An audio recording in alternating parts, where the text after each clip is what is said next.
Ravi de vous retrouver pour ce nouveau numéro du Dessous des cartes. Notre photo du jour nous emmène à Rio. Au premier plan, une favela, la favela Rocinha, quartier pauvre sur les hauteurs de la ville, à flanc de colline.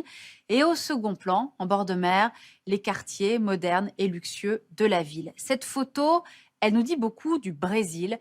Le Brésil, de Lula à Bolsonaro, qui reste le pays des inégalités. Alors aujourd'hui, on va essayer de comprendre pourquoi cette puissance émergente n'a pas vraiment émergé. Territoire, population, ressources naturelles, le Brésil dispose pourtant d'atouts considérables. Le Brésil, une puissance inaboutie. Le Brésil est d'abord un géant par son territoire et par sa population. Situé en Amérique du Sud, c'est le 5e pays du monde par sa superficie. Avec ses 8,5 millions de kilomètres carrés, il occupe à lui seul la moitié de l'Amérique du Sud et possède 15 720 kilomètres de frontières avec quasiment tous les pays du sous-continent. Son littoral s'allonge sur plus de 7 400 kilomètres sur l'océan Atlantique. Le Brésil comprend principalement le grand bassin de l'Amazone et ses affluents. Le climat y est tropical, chaud et humide, si ce n'est pour la région du Sertão, région semi-aride. Le pays est découpé en 26 États, plus le district de la capitale, Brasilia. Ancienne colonie portugaise, le Brésil compte aujourd'hui 210 millions d'habitants, dont la langue est le portugais. Dans la population, on compte plus de 47% de descendants d'Européens, plus de 7% d'origine africaine issue de l'esclavage, un peu plus de 1% d'Asiatiques, 0,4% d'Amérindiens, et le reste de la population, soit près de 43%, est fortement métissée. Une population qui se concentre le long des côtes où se situent aussi les grandes villes de Fortaleza, Salvador, Recife et surtout Rio et Sao Paulo, la capitale économique du pays. La capitale politique, Brasilia, a été volontairement placée dans les terres pour accompagner la conquête du Brésil intérieur avec la construction d'infrastructures de transport, routes, chemins de fer et aéroports. Cette politique volontariste illustre bien l'esprit pionnier des Brésiliens. Le Brésil, on l'a dit, qui est aussi et avant tout un géant par ses ressources naturelles, avec l'exploitation de plus de 55 minerais.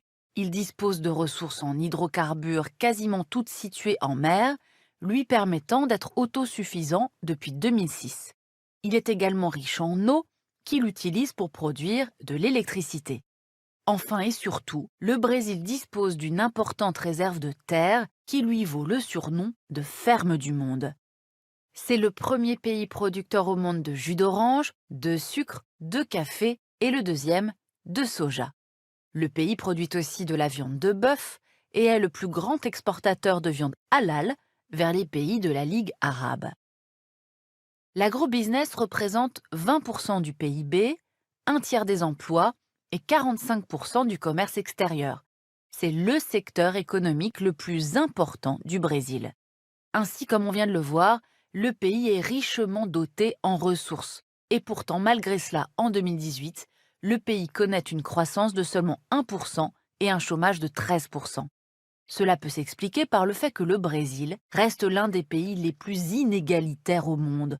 En 2015, les 10% les plus riches bénéficient à eux seuls de plus de la moitié des revenus du pays et sont constitués à 70% de blancs.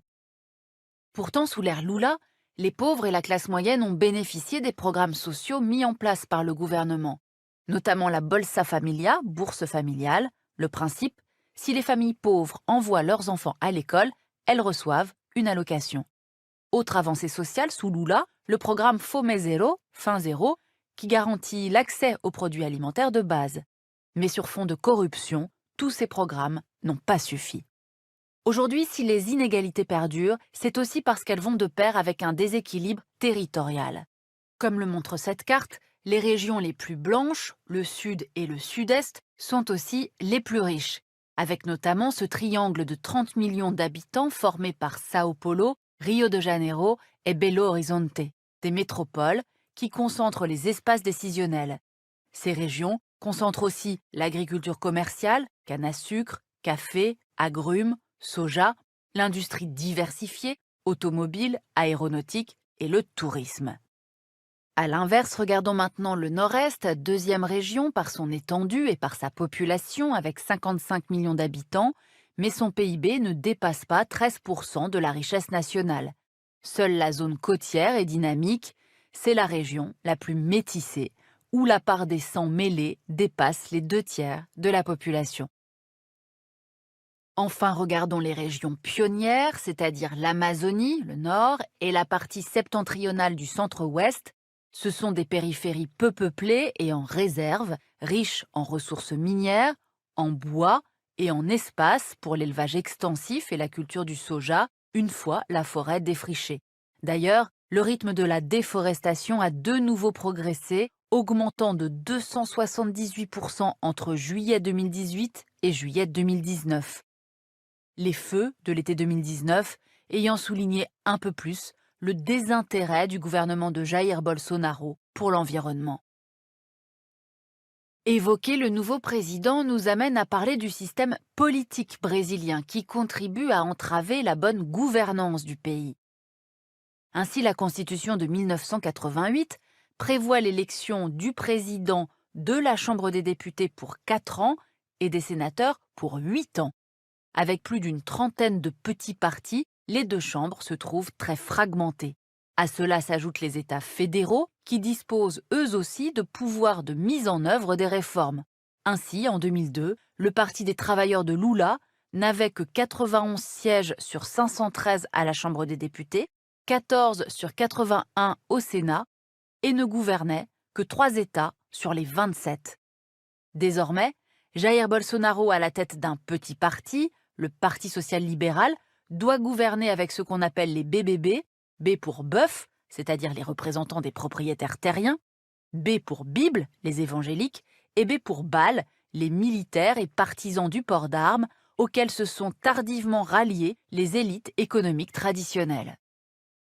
Gouverner est donc, on l'aura compris, quelque chose de compliqué au Brésil et cela suppose la mise sur pied de coalitions pas toujours faites pour s'entendre.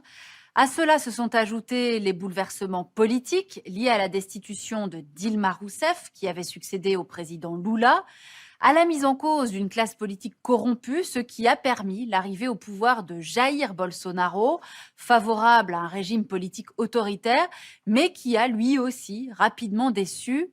Et pourtant, on va le voir maintenant, s'il était mieux gouverné, le Brésil aurait tout pour être un géant au niveau international.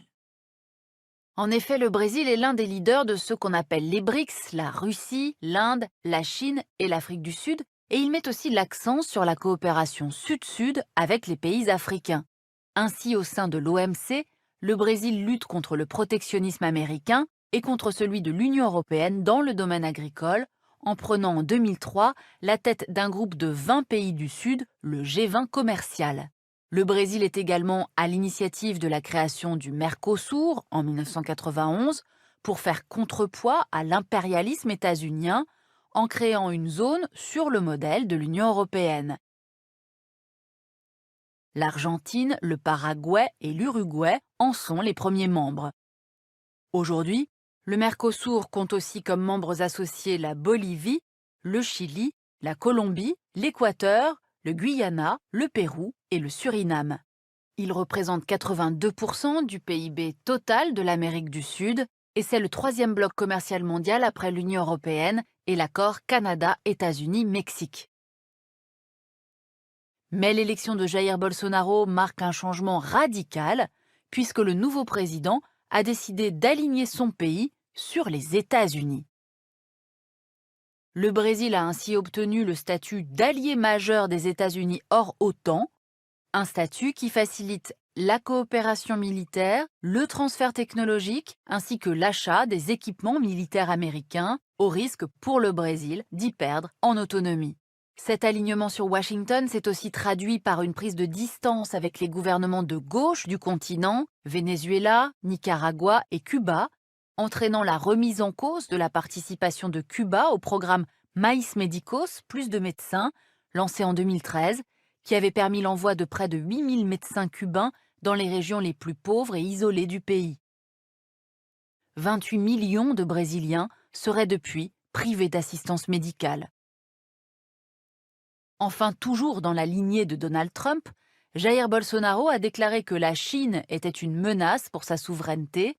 Toutefois, avec 100 milliards de dollars d'échanges entre le Brésil et la Chine en 2018, loin devant les États-Unis, le président brésilien va devoir revenir à plus de pragmatisme économique.